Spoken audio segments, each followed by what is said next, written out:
Welcome to A Pair of Bookends, the book club you can carry anywhere. I'm your host, Hannah MacDonald, and I'll be bookending the conversation with some of the most exciting voices from the bookish world. Hi everyone. This is so exciting. I'm Hannah, I'm host of A Pair of Bookends podcast, and I am so excited to be here tonight with the lovely Anna, recording live for my podcast. And I just want to say thank you to the wonderful Serenity Booksellers, where I'm recording from. So this episode and tonight's event is to, of course, celebrate the wonderful Motherfaker, the debut novel from Anna Brook-Mitchell. Can we all just give it up for Anna?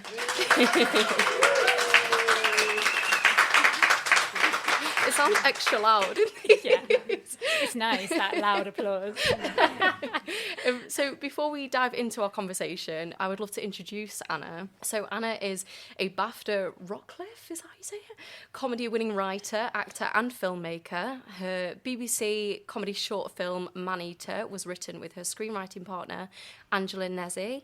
Man-Eater aired on BBC Three in 2023 and was selected for Raindance 2024 as part of the Nova Express Shorts programme. Side note, I watched it yesterday on BBC iPlayer and it was so good. I would like more women eating misogynistic men, please.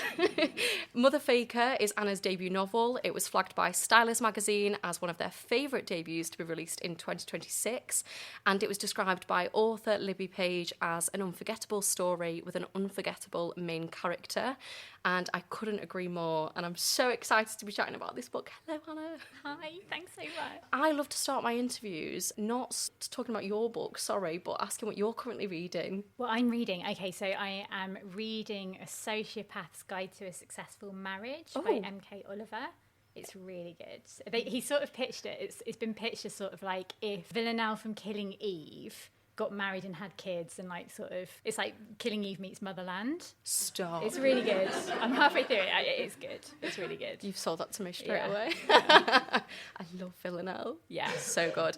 In your novel, you write, out of work actors are always desperate for money, which is rude, by the way, but we do. We're also told as actors to create roles for ourselves, and I wondered, even though we've already sort of spoke about this upstairs, but I've never asked that before, if writing is something that you've always done or if it's something that you needed to do in order to sort of survive the acting world. It's a really good question. I think I've always loved telling stories. I've always been obsessed with storytelling, and I think as a state school kid, like you're not really around writers. It's not really like it's something that's really on your radar as like an actual profession that normal people do. It's like you just think of sort of Oxford University people in berets sort of writing, describing, I don't know, landscape in 20 pages and stuff like that. Like you just don't really think it's. So I suppose like I always wanted to tell stories, and I think the natural progression for that was acting, because it's visible, right? Because you tune into EastEnders and you're like, oh, they're telling stories and they're actors, and so I went to drama school, and then yes, as you say, there was no work, and so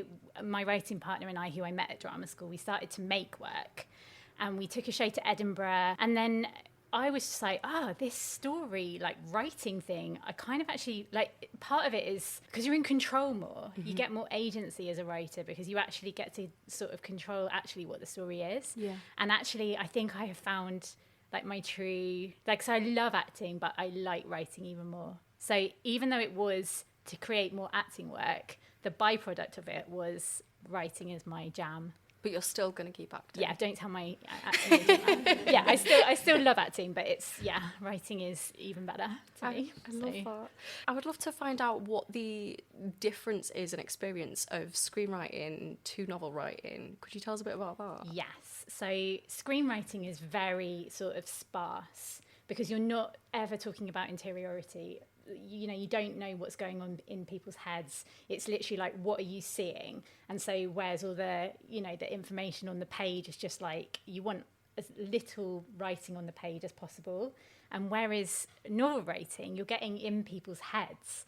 And so it's like really liberating because suddenly you can just go to town because you're inside someone's head and you can just like describe the world from their perspective in a way that as a writer for screen you can't do. And also screenwriting is a blueprint for something else, whereas a book is the final product. until it gets adapted and then it becomes a bit. But I think you're always, as a screenwriter, writing a blueprint for someone else to come and put their stamp on it afterwards. Whereas, the book is the book. And what has the experience been like for writing this book? Like, how long has that process been? Have you enjoyed it? I mean, I hope you have. Can you say? Yeah, I enjoyed it. I mean, it came about because I was down to the final sort of stages of this BBC writing sort of programme 2 years in a row, and I got rejected 2 years in a row. And then the second time I got rejected, I also got made redundant, like really out of the blue. It always comes at once. And I was like on annual leave on a train, and it was like as quiet as this room is now, but it was busy, so everyone could hear the conversation that was happening, and like so everyone in that train carriage like knew I was like being let go from my job, and it was just like, it was honestly awful. But part of the application for this BBC thing, we had to write a one-page story that made them laugh or cry, and I hadn't written prose since school, and I loved it, and I was like, oh, I really, really, really love this. And so when I didn't get that, the screenwriting thing, and then when I got made redundant, I also got 3 months off, like full pay. So I was just like, right, that's it, I'm going to write this book, because I loved it. And then it was a joy writing that book. But it's much easier when you can do it full time. It's harder doing it when you're trying to work juggle as well. Everything else. Yeah, definitely. Would you like to tell us a little bit about Motherfaker? Yeah, so Motherfaker follows Barry Brown, and she is an antisocial school teacher who doesn't want to have children but decides to fake a pregnancy to get the time off work. But what the book is really about is celebrating all of the people that we all have in all of our lives who are not our biological parents, but who play an important part in shaping who we are. So aunties and uncles and step-parents and teachers, and the people who are really amazing at those things, like they really do make their mark on us, and I don't think we talk about it enough. No. And it's like, you may choose not to have children, which is obviously a very privileged position to be in, but if that is your choice, it doesn't mean that just because you don't conform, it doesn't mean you don't add value to the world. Mm-hmm. That's sort of like, yeah. Definitely. The dog like that. For the listeners, there's a dog. It's just like, did a little shimmy just as I said it. So cute as well in its little pram. I would love to talk about Barry. Yeah. I think she's an icon. I love her so much. Thanks. Where did her voice come from? Did she come to you fully formed? Did you have to do a lot of digging? What was that like? She fell out of me. I think what I really wanted, I was on the fence about whether I wanted to have children or not, which, as I say, is a very privileged position to be in, but it's also like very lonely being one of those people who, you hear about people who are broody and they really, feel this like urge that they should be mothers. And even though I love children, I'd never had that feeling, and you can feel a bit like a freak. Mm. And then you turn to TV and you turn to books and film, and you go, right, I need to see people who are like me, and there aren't any. Yeah. And I was just like, I need somebody, I need to read about somebody who has made that decision, and that is it. Like, they are 100% unapologetically child-free by choice, just going about their day-to-day life, and like that is what their decision is, and there was nothing, and so I wrote it. And then I think for me, like, Barry really helped me process sort of like how frustrating it can be sometimes being, somebody in the world who doesn't have children, because you can be made to feel really othered by that. Yeah. And like, like you're not ticking those boxes of conformity, and that, you're somehow less. And then so it started off, and I just wanted it to be this rebellious sort of caper. And then as I was writing, I realized like Barry kind of demanded more from me. And then so like as I was writing, I sort of found more to her, and I realized that it had a lot more depth than sort of what I'd planned in the beginning. Yeah, I think it's really interesting as well that like you do hit a certain age, and then everyone just seems to ask you those same questions of like, when are you going to have a child? And it's like, you don't know my situation or my circumstances whatsoever, so like random people asking you that question, I don't understand. I wondered if by writing this you've thought about what emboldens people to ask those kinds of questions. It's kind of outrageous, isn't it? It is. Like everyone thinks that they have a right to have an opinion, but yeah, I would never say, it's really interesting. I'll tell you a story. So me and my family were in Italy, and we were it was my mum's 70th. We don't go to Italy, it's literally the first time we've ever been. But we were all sat around this table, and my partner and I, we were saying how we want to get a dog. And my family were like, oh, have you thought about how difficult that is going to be? Because you're never going to be able to leave the house. You're never going to be able to go on holiday. Your lives are going to change so much. And I said to them, like, don't you think it's really interesting that you guys are picking that apart about getting a dog? Whereas if we sat here right now and said, we're going to try for a baby, you guys would just be like, oh, great. And I find that so interesting because we don't interrogate that decision ever. Yeah. Like, why? Yeah. Because it's a huge thing. And, like, a lot of people have kids and they find it really hard because no one ever says, oh, have you thought about how hard that's going to be? And I feel like we should be doing that a bit more for people because... They just immediately go into celebration. Like. Yeah. Because, so... Did you get the dog? No, we haven't yet, but we will. Aww. We will. We will. I need to see this dog when you do get it. I want to dive a little bit deeper into Barry because she is such a quirky character, and you know she makes strange noises when people hug her, which I'm obsessed with.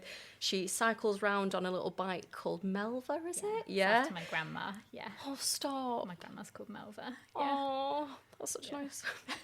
Such a nice daughter. But I wondered, you know, in terms of building up your characters, how you come up with these little eccentricities. Is that the right word? Yeah. It sounds like. The little details of characters. How do you come up with those? Well, the reason I enjoyed writing Barry so much is because she is so, like, she is in so many ways like the person that I wish I could be in some situations, because she is so unapologetically herself and she says it exactly how it is, and she gives like zero F's about that. Yeah. And so, like, I think, like, getting into the head of somebody like that is just fun, and you don't really need to think about it that much because and then you just sort of, I think when it's a character like that, you can just go with it. Yeah. And then you can really push it, I think. So I didn't like think about it that much. I think it just felt right for her that she's not a toucher. She doesn't hug people. She doesn't like a hug. I'm not really a hugger. I did see this on your Instagram. Oh, when I went to hug you, I was like, oh, wait. Yeah, I felt that when we hugged. My screenwriting partner always says we have such rubbish hugs because it's like I'm always like, it's like a... But there is a line on hugging, and you're right, it is a constant challenge being a non-hugger in a world where hugging is now the social bloody norm. Yeah. And I read that out to my boyfriend, and he felt really seen by it. Oh, yeah. Please. He doesn't like a hug. He's like, why is everyone touching me? Get off. The thing is, I don't mind a hug like when it's really needed. Yeah. But I don't like it when it's just like meeting, because I'm like, but it doesn't mean anything. Yeah, fair. You know what I mean? Whereas like if you hug someone because you really mean it, then it matters, I think. I love physical touch, so I'm like, everyone give me. So that's why you're a good actor. You like touching people.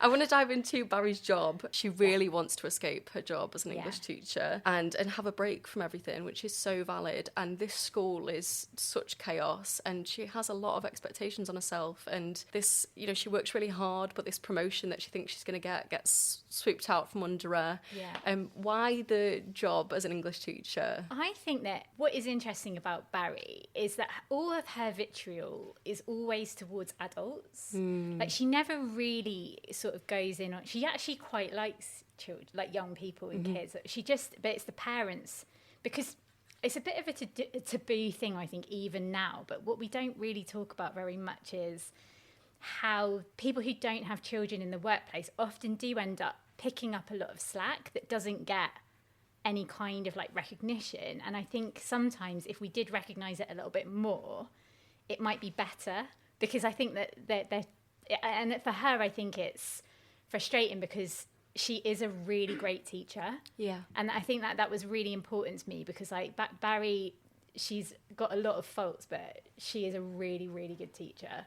But then also, she'd be a nightmare to be a colleague with, wouldn't she? Like, so she kind of doesn't deserve the promotion, because like she would be difficult, but at the same time, I just think it's interesting that we don't talk about how there are other people sort of holding up parents. And obviously, you know, it's because society doesn't support mothers to work, and like it's, you know, it's an issue, and I think we should talk about both sides of that, because they both feed into the same issue, which is childcare is really expensive. Mums are doing more than they, you know, dads, and even though they're equally working and all that stuff. So yeah, I'd love for you to tell us about the kettle that really bothers her.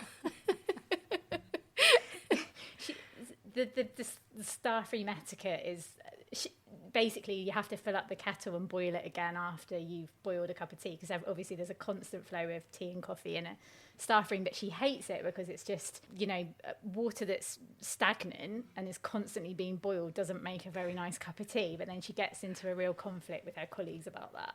I never thought about this because I think my family kettle was like the same. You had to top it back up. And I was like, I've actually never deeped it that much. And now I feel really disgusted of like what kind of cups of tea I was drinking when I was younger. So yeah, disturbed by that. But I also think it's like her way of, it's like a little rebellion, isn't it? It's her way of like fighting back against all these annoying colleagues of hers. Absolutely. Yeah, as she should. Yeah. Can we talk about her big little lie, which is, you know, she is so sick of this job, she's so sick of her life, and she comes up with a lie that then sort of, I mean, I don't want to go into spoiler territory, but I feel like this is on the blurb and everything, we're safe with this.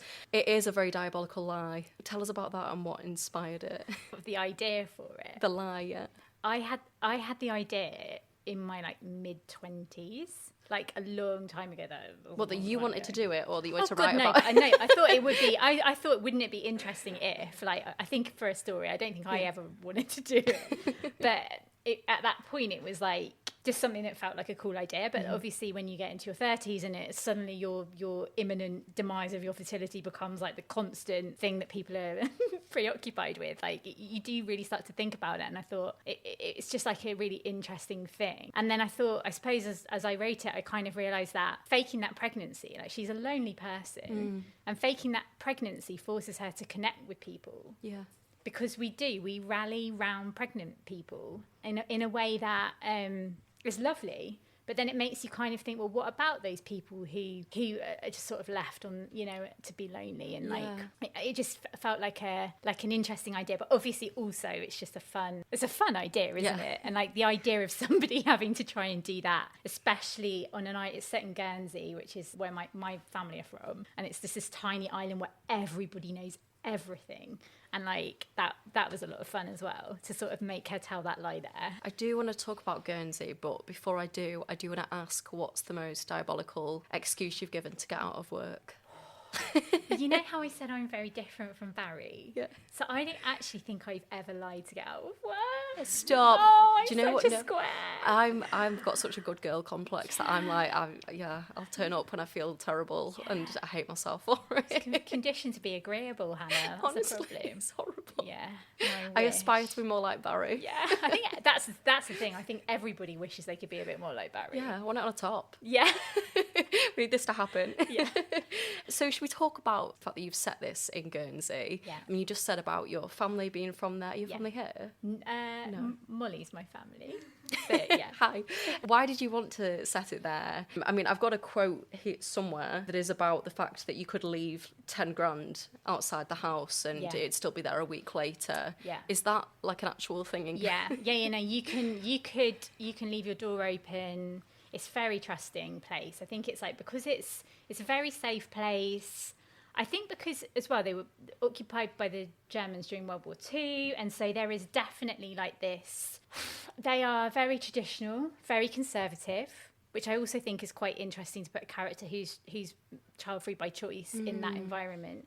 But very trusting, very loyal. They, you know, people sort of really do rally around you in a way, and it's got this sort of quirkiness to it that unless you've been there, you can't quite kind of understand it, because it's sort of like it's this tiny little rock, and it's really close to France, so it's really sort of inspired by that. What was your question? Sorry, I've completely just why it was set in and to be honest, it's a beautiful place. Like, it's got its quirks and it's infuriatingly sort of small, but it's also stunning. And also, in all honesty, I think there are a lot of depictions of the Channel Islands that are not authentic. You know, there's that famous book set in Guernsey, which was not written by somebody who's from there, and like the film adaptation of that book was not filmed there. Oh. And so to me, that was really disappointing, because like it's a beautiful, incredible place, and like I think TV and film and books have maybe done the dirty a bit on Guernsey in the past, and so I wanted to write something that was really authentically felt like what it actually feels like to be there. Yeah, I mean, it was really nice to read about it, and I've never been. I would love to go now, but I loved that it feels like everybody's sort of in each other's pockets a little bit, but it feels like a really safe place, and it's got its own kind of quirky culture. Could you tell us a bit about ormering, which features a lot in the book? I'm obsessed with this. Yeah, ormering is a really interesting one because basically an ormer is a mollusk, and you only get them in places where they have extremely low tides. So the Channel Islands, I think, like around Normandy in France, I think you get them. I think they're also called a different name, but I can't remember off the top of my head now. But there are really strict rules about it to sort of protect the ecosystem. So you can only ormer on the night of a full moon or the next day in daylight. And you're only allowed to ormer between January and April every year. And so there are really strict rules. And if you take an ormer away that's undersized, you get into a lot of trouble. You can actually go to prison if you break the rules. Like, you're not even allowed to freeze them. You're not allowed to take them off island. Like, if a police officer came into a house and found a freezer full of ormers, you could get into a lot of trouble for that. That's crazy. It's a really interesting sort of just like quirky thing. But you can eat them. You can eat them. They're quite meaty. Oh. Yeah, but like people love it. Like people at that time of the year, they eat them. But people like going, and you get like lots of like Guernsey fishermen sort of going and turning up over the rocks and taking all the ormers. So it sounds really fun. It's cold. Oh, really? I mean, I've never actually been, but it looks like it would be very cold. Did you get to spend any time there for research? No, I've got an uncle there who's a fisherman who sort of taught me through it, all the spots and like all that stuff. But I would love to go. Yeah. I love there was one point where they were talking about like ways to cook it, and it was like in Guernsey butter. Yeah. And I was like, that sounds so nice. And I don't even know what Guernsey butter tastes like. Guernsey butter is... The way you described it, I was like, I'm ready. Guernsey butter, there's nothing like Guernsey butter. Yeah, Stop. It's great. It's like golden. It's lovely. I need to try this. Yeah.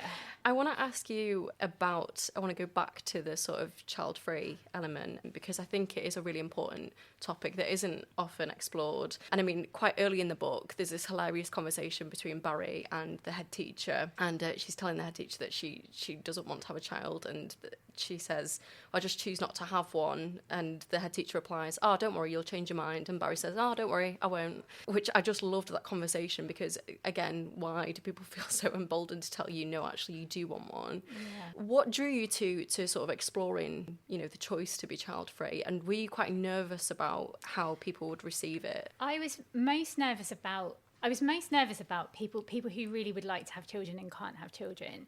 But I also think that the world can be really frustrating for those people too, because I think a lot of the rhetoric is around how hard it is to be a parent, and and I think sometimes that can also be quite grating, because like it's like you knew it was like your decision, and like it's hard, and there's she does actually say that herself. There's an analogy in the book where basically she talks about if I was going to train to be a marathon runner, if I was like banging on to you all the time about how difficult that was, you'd be like, for goodness sake, I mean, you decided to run the marathon, like, get over yourself and just get out there. And like, I think sometimes it does feel like that a little bit, because like as somebody who doesn't have children, you have to make a lot of concessions, you have to bend around other people. I don't think my brother will mind me saying this, but he's got 2 children and I adore them. I love being an auntie. And there was one time when we were staying at my auntie's house, and then his children weren't sleeping very well and his wife needed to sleep, and so his children had a bedroom each, and my brother and his wife had a bedroom, and I had to sleep on the floor.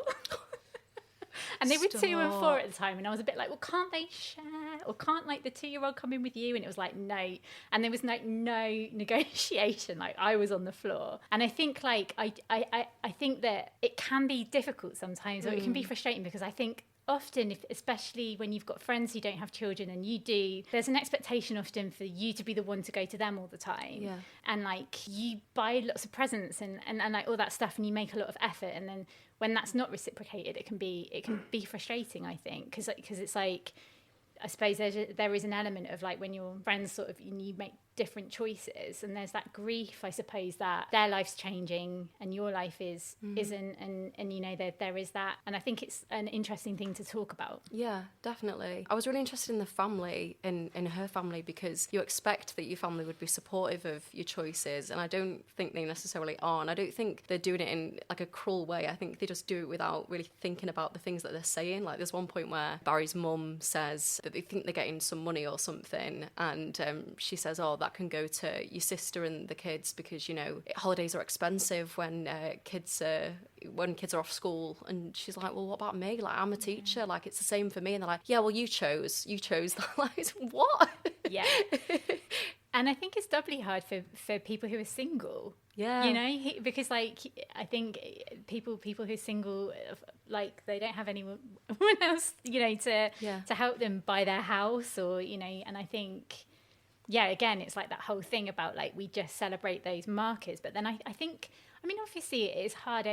With my family, my mum's from Guernsey, as I say, very traditional, very conservative, and like I think there is a grief to not giving my parents a grandchild, you know, and my brother obviously has had children, but I think there's obviously an element of that does make me sad. Yeah. But, you know, families, if you have children, you do want to have grandchildren. Yeah. And I think it's like it's a difficult thing to understand as well, because I suppose we're the first generation of people who are maybe talking or like challenging this in a way, because I feel like maybe we can, in a way that it just wasn't a thing, you know, even 10 years ago. I don't think being child free by choice was a thing. And so, you know, we're living in this world and we're lucky to be able to make those choices.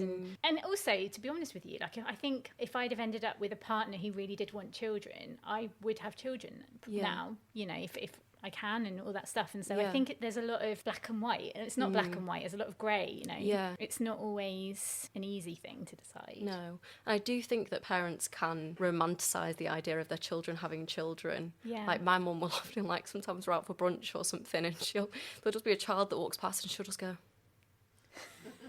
and I'm like, what is that look about? Like, it's not just going to be like sunshine and rainbows all the time. Like, and I genuinely had a conversation with her the other day, and I was like, you know, we are thinking in the next couple of years that maybe we would want to, you know, have a child if we can. And I'm like, so how are you looking for, you've talked about retiring in a couple of years. How are you looking for childcare? And she's like, well, you know, if you need help, we'll help. But it's like sort of reserved. And I'm like, oh, now it's getting serious. You don't want to help, but you want me to have one. Yeah, because she wants to enjoy her retirement. Exactly. Yeah, and too right. But you need that help. Exactly, I need that bloody up to help you. It's not, you no, know? no. And it's that whole it takes a village, like it really does. Yeah. And we don't have that mentality. But I think that's why the messaging in this book is so important. Definitely. Because your village is there. Yeah, so yeah, for sure. I really want to talk about the relationship with her sister. Yeah. I love a sister dynamic. Reading about it in fiction. I'm the eldest. I think Barry is the youngest. Yeah. Yes.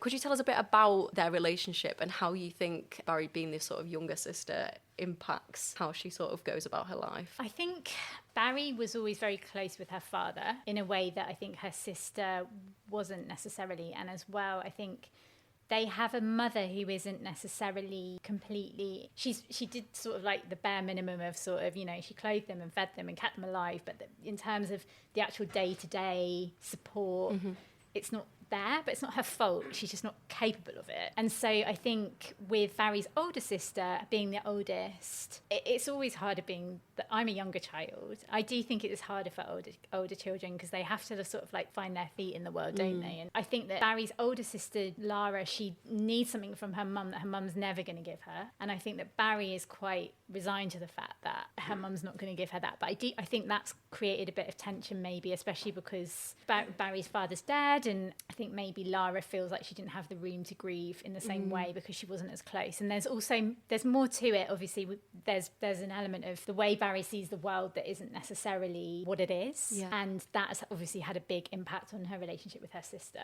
So yeah, I do want to zoom in on the grief aspect a little bit, because I do think it's a theme that sort of runs in the background, but it's always something that's sort of present in Barry's life. And obviously, she's learning to live with the loss of her dad, who she was really close to. And I wondered if, when you went into writing this book, if you knew that grief would become such an important theme.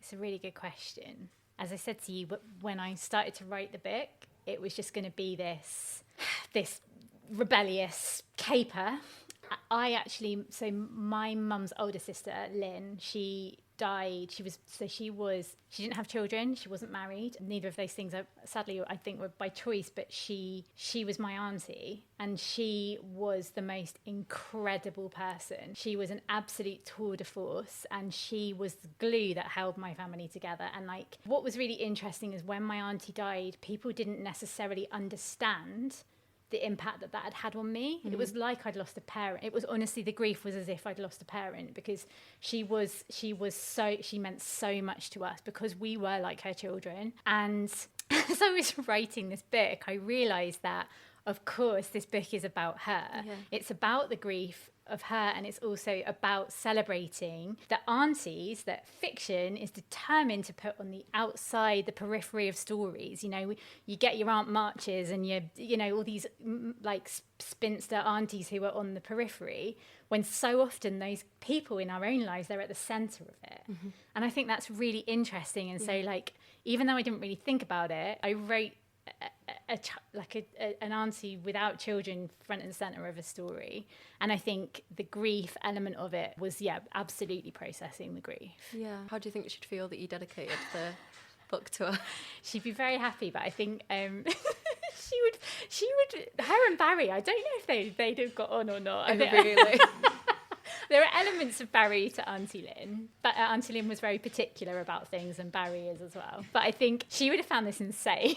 I don't know what she'd have thought. Yeah. I mean, just going off what you've just said about her, which was beautiful, by the way, I love that you've explored in this book, which you did mention earlier, that it's not just about biological parents that have impact on your life. It's all these other roles in our life that we don't necessarily celebrate as much. And I'd love to dive into the character of Callum and Barry's relationship with Callum. Could you tell us a bit about Callum and what that relationship meant in the book? Yes, so Callum is Barry's miscreant student. She's written him off. He's trouble, and he's been expelled recently, and he went off island and he comes back. Callum is very perceptive, and so that their relationship, I mean, I don't know how much to say really, but their relationship develops in the book. And I think it's like for Callum, what happens is Barry is somebody at the very beginning of that book who is rejecting family. She's saying, I don't want this anymore in my life. I'm going to go and I'm going to leave everything behind and never come back.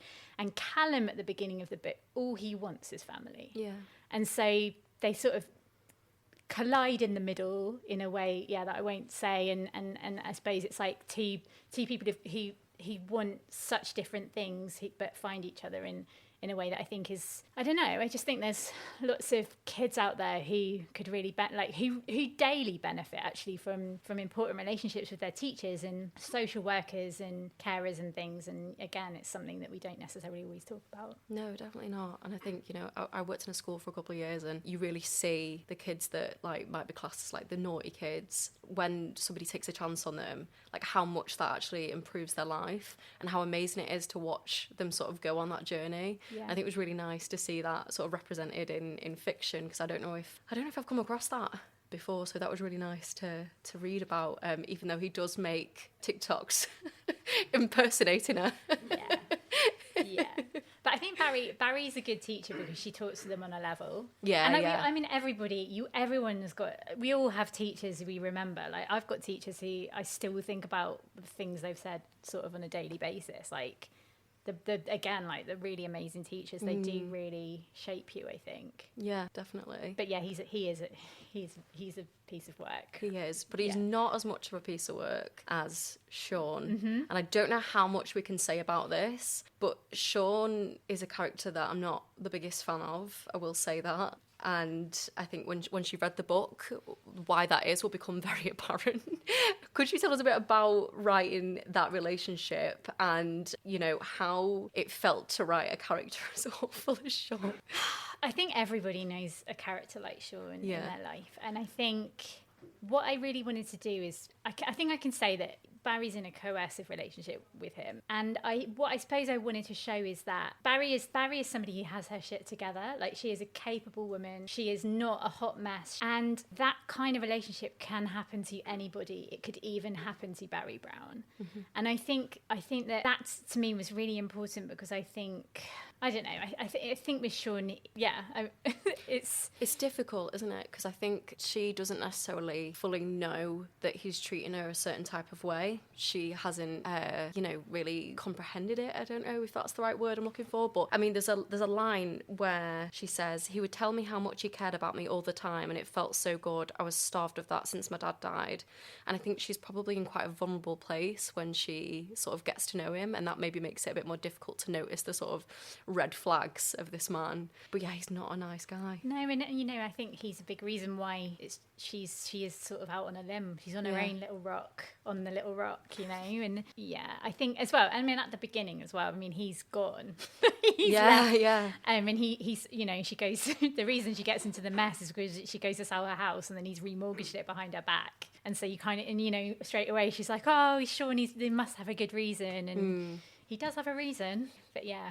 I really loved as well that he has left at the start of the book, and she can't stop looking and checking his Facebook. It's just like a constant thing. And I don't know if this is a really annoying question to be asked, but I wondered what it's like having to put social media into your novel to feature it. Yeah, it's a funny one. I actually resisted putting that much Sean into the first. It was really with every editor, so obviously you work with your agent, and she was like, "You're going to need to have her more hung up about Sean," because I think what you don't want to do is, I didn't want it to be this book about, women who's hung up on a man and then she makes the decision. I kind of wanted it to be like her be in her own power when she does it. But I realised that I did need to because you would, if your husband is just gone, you'd be obsessed with where he is. Yeah. And so... Yeah, the social media... It doesn't really give her an actual answer, at the start. No, it's infuriating. Yeah, it is.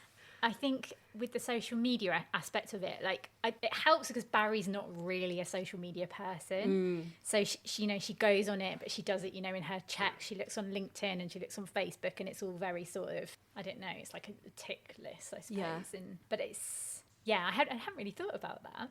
But yeah, it's... I suppose it is the way you would. Yeah. Look someone up. Yeah. What's it been like in terms of social media, seeing your book pop up? Oh my God. It's been amazing. You've had loads of cool people reviewing it and stuff. God, how good is that? I've had so the publicity team at Pam Macmillan threw a baby shower for my book.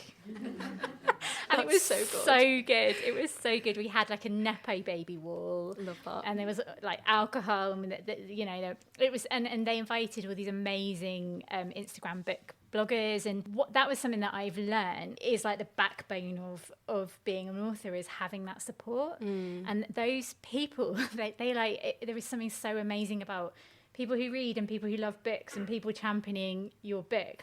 There is a community like nothing I've ever seen before. And at this book shower, I keep calling it baby shower, but this book shower, we had all these amazing people there, and the vibe there was just it was the best energy in that room because everyone was just so happy to be there and excited about the book and seeing it. Yeah, it's very surreal, but seeing it in the bookshop physically, today was the first time I've seen it in the bookshop, and today was just all behind you. Oh my God.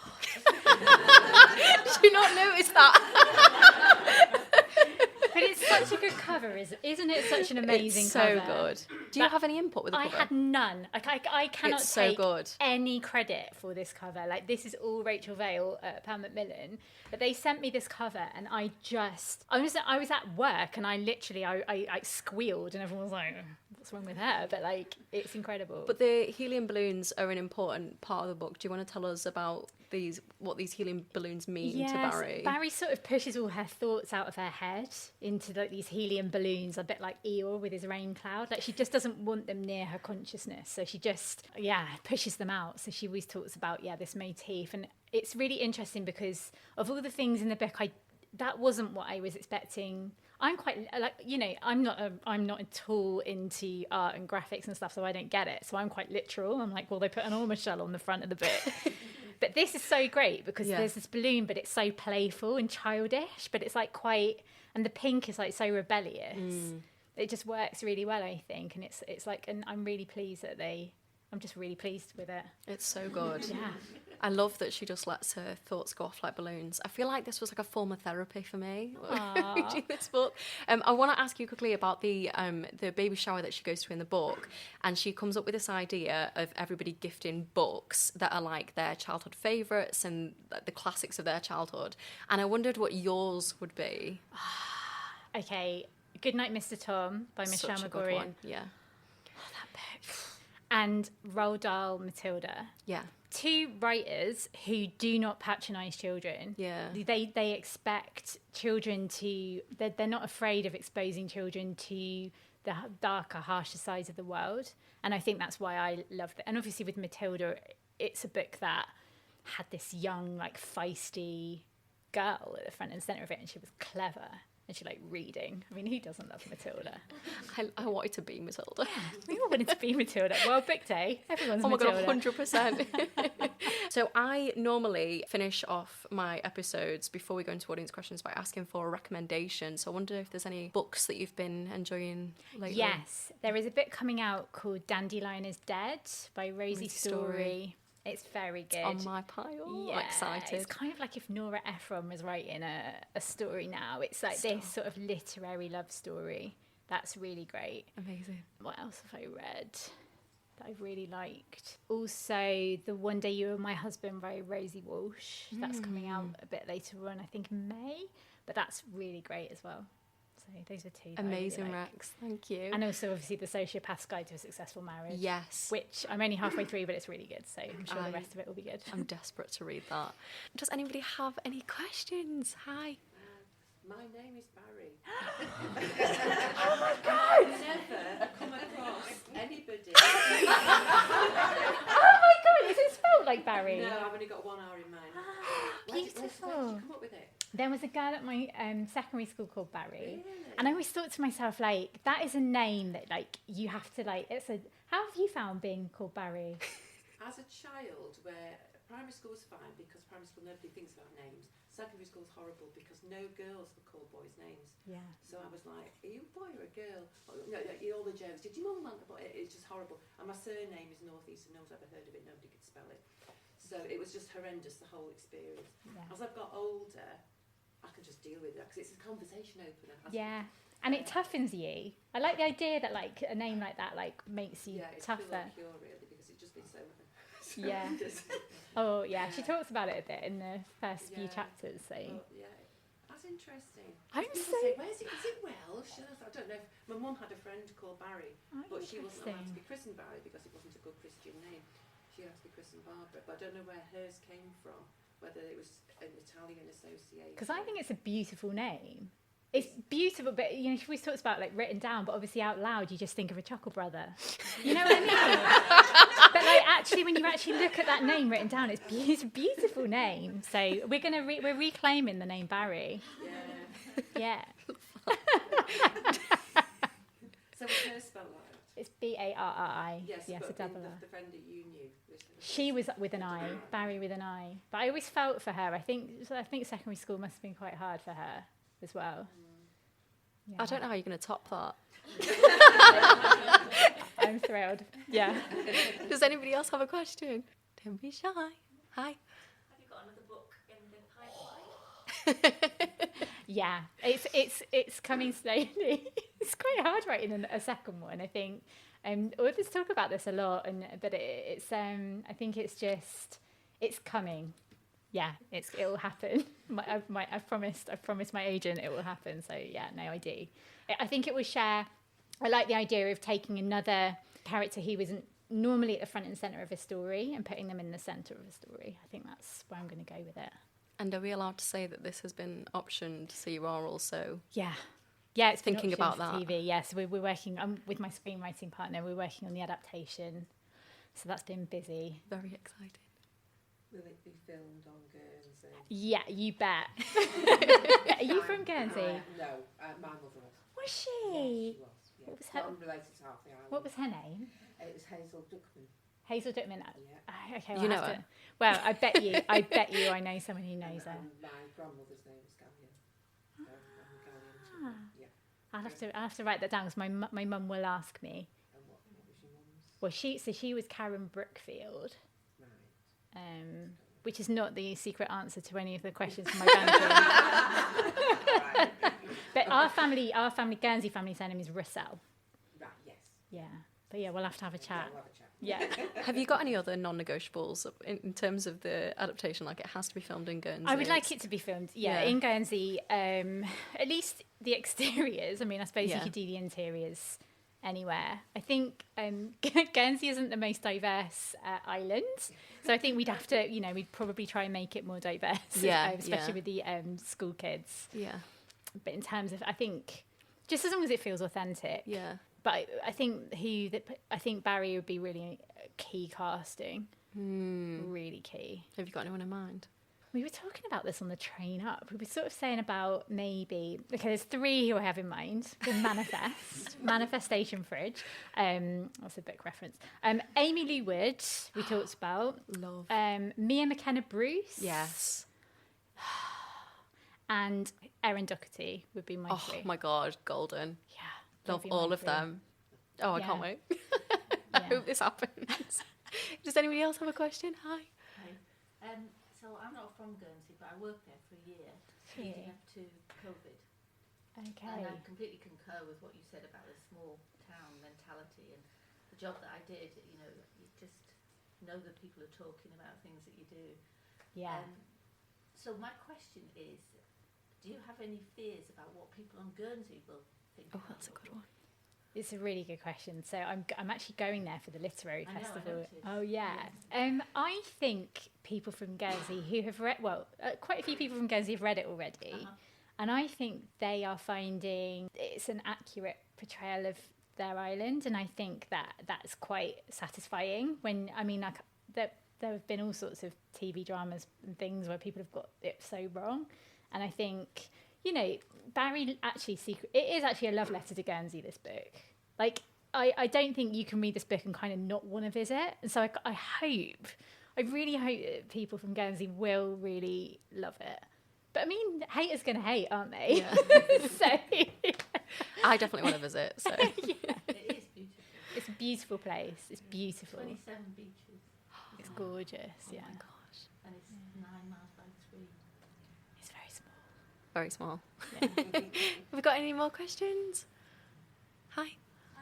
What would you recommend saying to when you ask? I get asked a lot. Do you want kids? I say no. They go, why? What should I say back? What do you say? I say it's actually one thing I have done a lot is Google childfree by choice celebrities, because again because you don't have the representation, you don't see them anywhere, and so I Googled them and I found this. Elizabeth Gilbert talks about it quite a lot, and she talks about being a natural born auntie, and that for me really fit with how I feel as somebody. I adore children, and I'm a nurturing person, but I just don't feel like I'm a mother. So what I say now is, no, I don't want to be a mother, but I'm an auntie. I'm not a mother, and I think that helps. If you're not a natural born auntie, then I don't know what you should say. I hate children. Leave me alone. Yeah, but yeah. Have we got any last questions? No? Okay. Thank you so much, Anna. Can we all give a round of applause to Anna?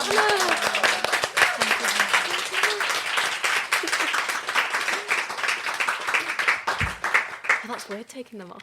I know. And I hope you guys love the book as well.